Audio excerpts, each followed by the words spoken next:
এই শয়তান মহিলা, এই অপু বিশ্বাস আর কত নাটক করবে? আজকে এই ঈদের ঈদের পরে 2 দিন পরেও সে এই নাটকটা চালিয়ে যাচ্ছে। সে তাকে উপস্থাপিকা জিজ্ঞেস করলো একটা কথা, সে বুবলির উপরে নিয়ে গেল। সে যদি বুবলি যদি একটা স্ট্যাটাস দিয়ে থাকে, সে সময় দিয়েছে, সে তো এখন বুবলিকে হাজারটা কমপ্লেন দিচ্ছে। সে এখন ওই উপস্থাপিকা তো একটা কি জানি বলে, শয়তান মার্কা। এই জন্য সে এই ধরনের প্রশ্নগুলো করলো। সে বলল যে যদি তুমি দেখো সকালবেলায় শাকিব খান বিয়ে করে বউ নিয়ে হাজির হলো, তখন তোমার কেমন লাগলো? ও বলল যে আমার অনেক ভাল লাগবে। আরে ভাই, ও তো বিয়ে করেছে বুবলিকে। আর তুমি যে বলো যে তোমার খুবই ভাল লাগবে উপবিশেষ, তাহলে তোমার যদি ভালোই লাগে, তাহলে যদি বুবলিকে বিয়ে করো, তোমার এত জলে কেন? কারণ এইটাই জলে। কারণ তুমি জানো বুবলি অনেক হিট, বুবলি অনেক ভালো, অনেক ইনোসেন্ট মেয়ে, এই জন্য তোমার খুব জলে। আর বুবলি মুসলিম, এই জন্য তোমার বেশি জলে। আর আরেকটা কথা হচ্ছে, তুমি বললা যে অপু বিশ্বাস ম্যাডাম, তুমি বললা যে হচ্ছে যে সাকিব তোমার হাজব্যান্ড, সাকিব এটা সেটা। তো হাজব্যান্ডকে কেন বিয়ে করলে তুমি খুশি লাগবা? তোমার খুশি লাগার মানেটা কি? এখানে তোমার তো হাজব্যান্ড বিয়ে করলে কি কারো খুশি লাগে? তাহলে তুমি বুবলিকে নিয়ে এত পড়ে আছো কেন? আরেকটা কথা, উপস্থাপিকা আপনি কি বলে গেছেন যে সে একটা হিন্দু? সে নিজে বললো যে হিন্দু আছেন, স্টিল নাও সে হিন্দু থাকবেন। সে যদি স্টিল নাও হিন্দু থাকে, তাহলে এই যে আমাদের ঈদের সময় সে এত সুন্দর করে ঈদ কাটালো, সে আবার বলে সে রোজা রাখছে, সে আবার নামাজ পড়ে। আসলে ভাই বুঝি না, ও এক মুখে কয়েক কথা বলবে। ও যে আমি দেখলাম কিছু কমেন্টসে মানুষ বলতেছে যে এই মহিলা, তুই আমাদেরকে কবে মুক্তি দিবি? তুই এবার আমাদেরকে মুক্তি দে। তুই একটা মুখে কয়টা কথা বলিস, তোর এগুলা শুনতে আর আমাদের ভাল লাগছে না। তো আসলে আমরাও সবাই চাচ্ছি যে এবার যদি অপু বুড়ি আপনি যদি আমাদেরকে মুক্তি দেন, তাহলে আমরা আসলে মনে হয় একটু মানসিকভাবে স্বস্তি পাবো। কারণ এই অপু বুড়ি আপনার জন্য আর ভাল লাগতেছে না। আর কত সহ্য করবো আমরা অপু বুড়ি? আপনি এই ফ্রি হয়ে ফ্রি বিশ্বাস থাকবেন, আপনি ফ্রি হয়ে বুড়ি বিশ্বাস থাকবেন? জীবনে কি ভালো হতে চান না? আপনি কত হিংসুটি, কত আপনি যেই জায়গায় যান সেই জায়গায় হিংসুটি কথা ছাড়া আপনার মুখে কিচ্ছু নেই। আপনি যেখানে যান, আপনি কি কোন অ্যাঙ্গেলে মানুষ ডালিউড কুইন বলে আমি বুঝতেছি না। ডালিউড কুইনকে আর মানুষ নেই। আমরা যদি বাংলাদেশের প্রেক্ষাপটে যদি এই অনেক মেয়েদেরকে দাঁড় করাই, তাহলে আপনি একেবারে থার্ড ক্লাস একটা মহিলা হবেন, থার্ড ক্লাস একটা নায়িকা হবেন। কারণ আপনি জানেন যারা পর্দার আড়ালে আছে তারা আপনার থেকে অনেক সুন্দরী, অনেক ইনোসেন্ট, অনেক দেখতে অনেক অনেক অনেক অন্যরকম। তাহলে আপনি শুধু একটা মুভি করেছেন, তাও ড্রাইভিংটা করতে পারেন নাই, বা অভিনয় শিল্পীও না আপনি জাস্ট হচ্ছে একটা নায়িকা হইতে গেছেন, তাও নায়িকা নয়। আপনাকে নায়িকা হিসাবে দেখছে শাকিব খানের সাথে, এই জন্য আপনি কোনো একটা নায়িকা না। আপনি কি কোনো নায়িকার মধ্যে পড়েন? কোন মধ্যে আপনি নায়িকা পড়েন? আপনার কথার ধাঁচ ভালো না, আপনার কথার ভয়েস টোন ভালো না, আপনি মানে হাসির টোন ভালো না, আপনার নেকামো টাইপের নাকটাই না নেকামো করে কথা বলতে চান কিন্তু পারেন না। মানে আমাদের বুবলি একটু সবসময় সে এই মানে একটু সে ইংলিশে কথা বলতে বলে বেশি। আপনি চান তার মতো হতে, তাকে কপি করার জন্য। সে বলে উনি বলেন শাকিব খানকে, সে বাচ্চার বাবা বলে, আপনিও বাচ্চার বাবা বলেন। আপনারা বললেন যে বুবলি আপনাকে কপি করে, এখন তো আমরা সবাই দেখছি আপনি বুবলিকে কপি করেন। আর কত নাটক করবেন? এবার নাটক বন্ধ করে আপনি যে বলেন না সোল ছেড়ে খাইটা খায়, এবার সোলমোল ছাইরা ভালো একটা মানুষ হওয়ার ট্রাই করেন। বহু তো ভালো মানুষই রেখেছেন, ভালো মানুষ হতে পারেন নাই। ভালো মানুষ হতে হলে শুধু একটা ভালো মানুষ হতে হলে যে আপনি একটা ভালো কথা বলতে পারবেন, এটা কিন্তু ভালো মানুষের বৈশিষ্ট্য নয়। একটা ভালো মানুষের বৈশিষ্ট্য হচ্ছে অন্য মানুষকে নিয়ে পরনিন্দা না করা, কারো পিছে কথা না বলা, সেটাকে বলা হয় ভালো মানুষই। আপনি যদি কথা বলেন, কারো পিছে কেন বলবেন? সামনে কথা বলেন। যদি আপনার বাপের বিচরণ, আপনি আরেকজনের হাজব্যান্ডের সঙ্গে আরেকজনের হাজব্যান্ড বলছেন, আপনার লজ্জা করে না? আপনাকে তো সে ছেড়ে দিচ্ছে, এটা যদি আপনাকে না ছেড়ে দিত, তাহলে একটা কথা ছিল যে না, আপনাকে ছেড়ে দেওয়ার পর সে ছেড়ে না দিয়ে অন্য মেয়েকে বিয়ে করছে, তাহলে আপনার হাজব্যান্ড দাবি করতে পারতেন।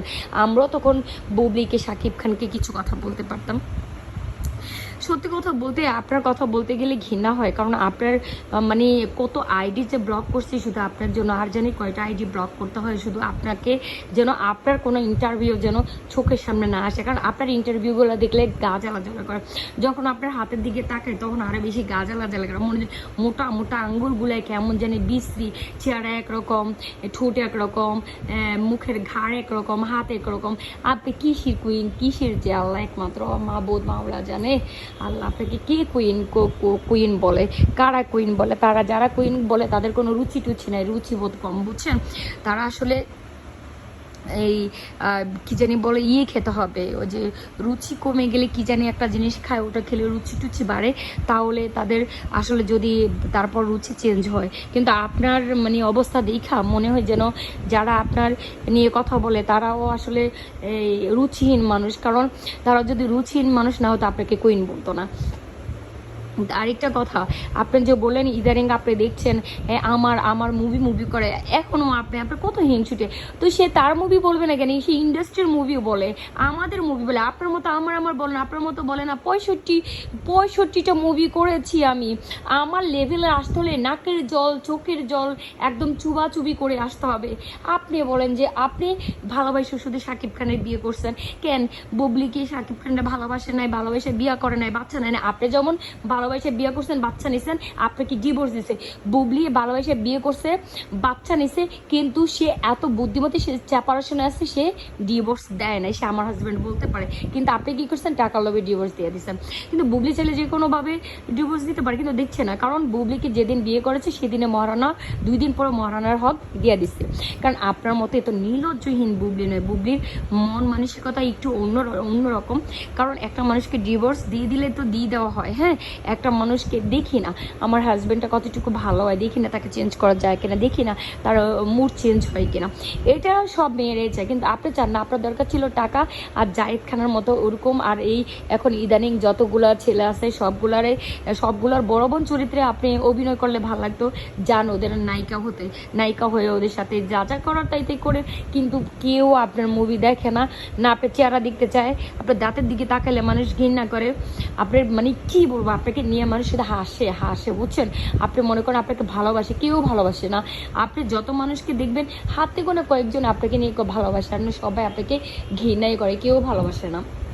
আপনি দেখেন রাজা শাকিব খান, বুবলি রানী, দুজনের অবস্থা দেখছেন? দুজনে সেমভাবে কীভাবে এগিয়ে যাচ্ছে, দুইজনের হল ভর্তি শুধু মানুষ আর মানুষ, সবার মুখে বুবলি রাজ শাকিব খান, এই টাইপসের কথা ছাড়া কোনো কিছুই নেই। আর আপনি শুধু বলেন যে আপনার কথা কয়জন বলে 2-1 রিক্সার ড্রাইভার ছাড়া যে শাকিব খান আর বুবলি কেউ বলে না। কারণ রিক্সার ড্রাইভাররা সুন্দর অসুন্দর বুঝে না, এই যারা ক্ষেত খামারা মানুষ ওরা কয়জন সুন্দর অসুন্দর বুঝে, ওরা মনে করে যে চামড়া সাদা হলেই সুন্দর। এটা আপনি তো চামড়াটার ইঞ্জেকশন ঢুকাইতে আপনি সাদা করে ফেলছেন। কবে জানি স্কিন ক্যান্সার হয়ে যায়, একমাত্র আল্লাহ জানে, মাফ করুক। আপনি সুস্থ থাকুন আমরা চাই, কারণ আপনি সুস্থ না থাকলে আমাদের বুবলিকে নিয়ে কে কুটি করবে, কে কুটনামি করবে, কে তার সংসার ভাঙার জন্য উঠে পড়ে লাগবে। কারণ আপনি বেঁচে থাকুন, আমরা দোয়া করি।